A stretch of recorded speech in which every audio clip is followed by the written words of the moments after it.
Sziasztok! Eti vagyok, és kaptam egy tippet arról, hogy miről szóljon a mai videóm. És azt a tippet kaptam, hogy szóljon a pillangókról. Hát sajnos ez nem az én szakterületem, hogy itt láthatjuk is.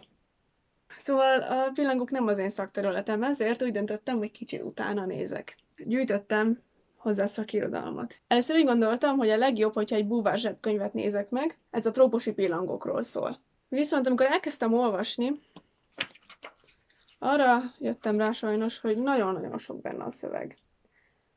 És hogy ez nagyon sok idő, és nagyon bonyolult, és nekem erre nincs időm.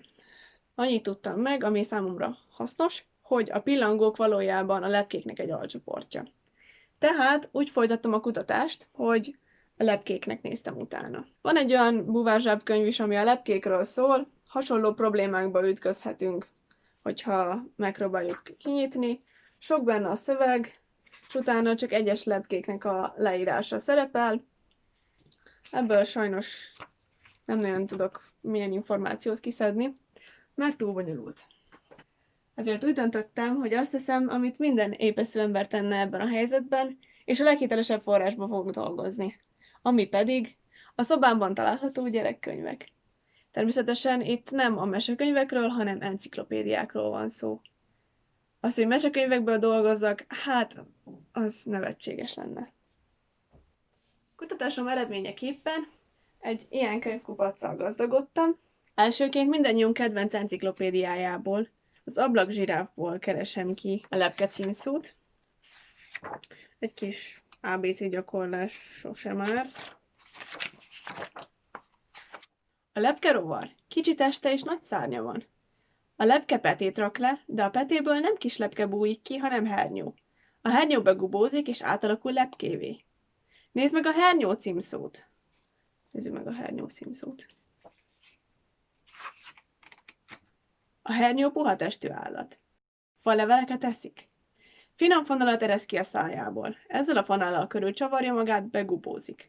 A gubóban átalakul lepkévé. A gubóból már a lepke bújik ki.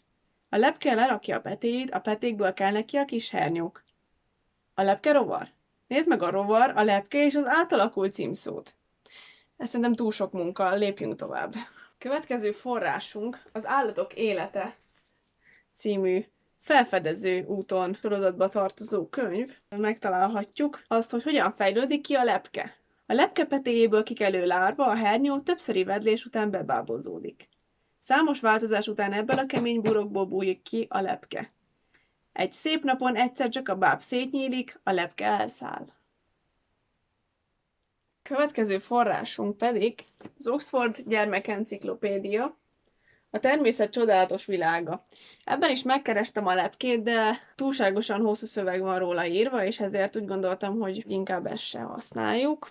Következő könyvünk a Képes állatlexikon gyerekeknek. Ebben, ha megkeressük a lepkét, akkor ezt olvashatjuk. Az állatvilág átváltozó művésze. Földi pályafutását apró tojásformájú peteként kezdi. Ebből lesz a ronda hernyó, ami végül csodaszép lepkévé változik. A lepkének két jellegzetessége van. Az egyik a fején levő hosszú cső, amivel mézet szív ki a mélyen rejtőző virágkehelyből. A másik a gyönyörű pompás szárnyak. Nagyítóval látható kitimpikkélyek borítják, amit himpornak nevezünk. A szemünkben a finom szemcsék színes foltokká olvadnak össze. Most, hogy ilyen sok mindent megtudtuk a lepkékről, már akár le is húzhatom a tábláról azt, hogy nem a szakterületem.